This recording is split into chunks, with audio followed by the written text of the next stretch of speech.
Hello students, आज हम करेंगे सिमिलैरिटी का एक्सरसाइज 1.2 का सेकेंड और फोर्थ क्वेश्चन। बाकी क्वेश्चन जो है वो एंगल बाइसेक्टर थ्योरम से रिलेटेड है, इसीलिए ओमिट हो चुके हैं आपके पोर्शन से। और जो क्वेश्चन नंबर 10 है उसमें प्रूफ ऑलमोस्ट दिया हुआ है टेक्स्ट बुक में, इसीलिए हम आज ये दो कवर करेंगे। क्वेश्चन नंबर 2 में ट्राइंगल PQR में कुछ वैल्यूज दी गई हैं और आपको प्रूफ करना है कि MN जो है वो RQ के पैरेलल है या नहीं है। अब BPT जब हमने किया था तो उसकी स्टेटमेंट थी कि ये दो लाइंस अगर पैरेलल होती हैं तो दो साइड्स जो रिमेनिंग साइड्स हैं वो प्रोपोर्शन में होती है। अब इसी BPT का जो कन्वर्स होता है यानी उल्टा होता है वो क्या होता है कि अगर ये दो रेशियोज इक्वल हैं तो इसका मतलब ये line will be parallel to this line, उसे हम कहते हैं कन्वर्स ऑफ BPT। यानी जो इफ की स्टेटमेंट है वो प्रूफ में जाती है, जो प्रूफ की स्टेटमेंट है वो इफ की स्टेटमेंट बन जाती है गिवन की। तो यहाँ हम कन्वर्स ऑफ BPT यूज करेंगे क्योंकि मुझे प्रूफ करना है या बताना है कि MN is parallel to RQ और नॉट। उसके लिए मैं ये दो रेशियोज अगर इक्वल आ गई तो दे आर पैरेलल, और अगर ये दो रेशियोज इक्वल नहीं आई तो दे आर नॉट पैरेलल। इसीलिए मेरे पास PN और NR, PM और MQ इनकी वैल्यूज होनी चाहिए। तो सबसे पहले हम वो वैल्यूज निकालेंगे।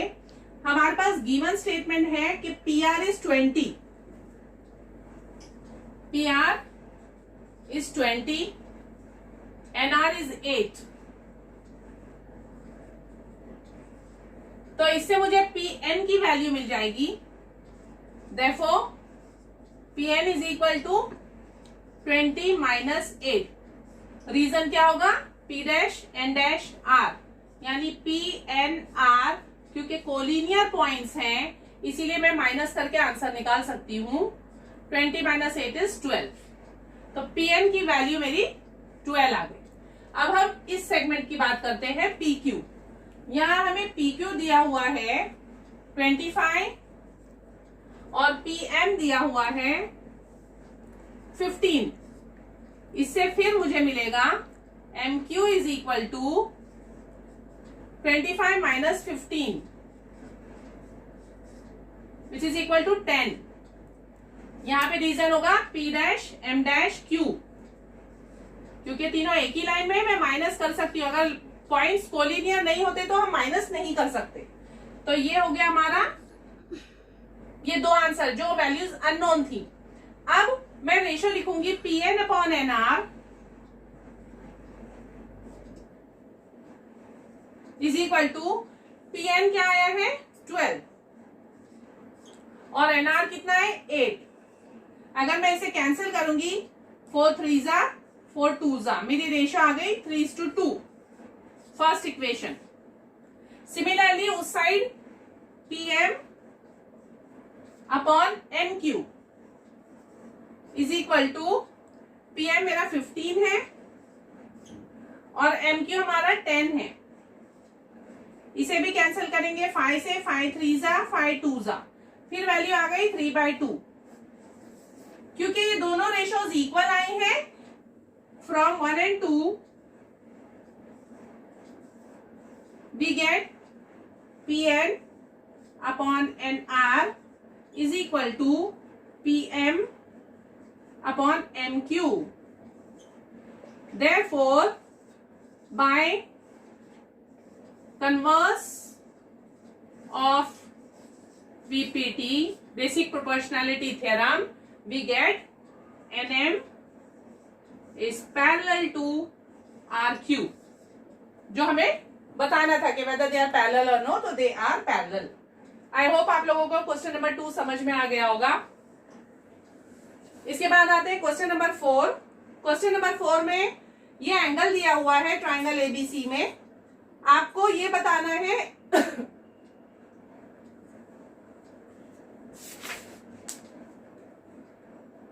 Prove that AP upon PB is AQ upon QC। AP upon PB is equal to AQ upon QC। ये आपको प्रूफ करना है। अब क्योंकि हमें रेशियो इक्वल प्रूफ करनी है, इसका मतलब मैं BPT का यूज करूंगी। अगर मेरी ये लाइन पैरेलल है तो ये दोनों रेशियोज विल बी इक्वल। अब ये लाइन पैरेलल करने के लिए आपको जो दो एंगल्स दिए हुए हैं वो ध्यान से देखिए कि वो कौन से टाइप के एंगल हैं। आप लोगों ने पिछली क्लास में alternate angle, corresponding angle, interior angles ये सब पढ़े थे। जब लाइंस पैरेलल होती हैं तो ये जो एंगल बनता है, ये एंगल और ये एंगल, इसे हम करस्पॉन्डिंग एंगल्स कहते हैं।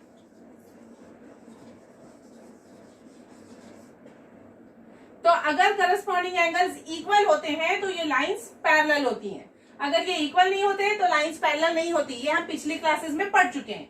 सेम चीज हम यहाँ पे अप्लाई करेंगे। क्योंकि मेरे पास दोनों एंगल 60 डिग्री के दिए हुए हैं,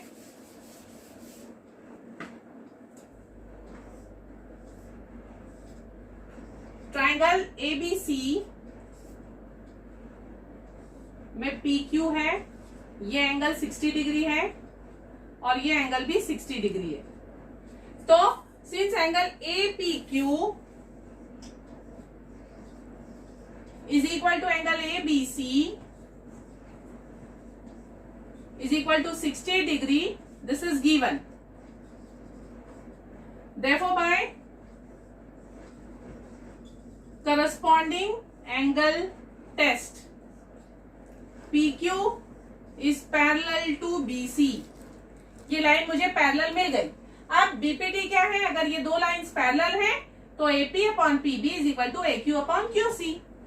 Therefore by BPT AP upon PB is equal to AQ upon QC, जो हमें प्रूफ करना था।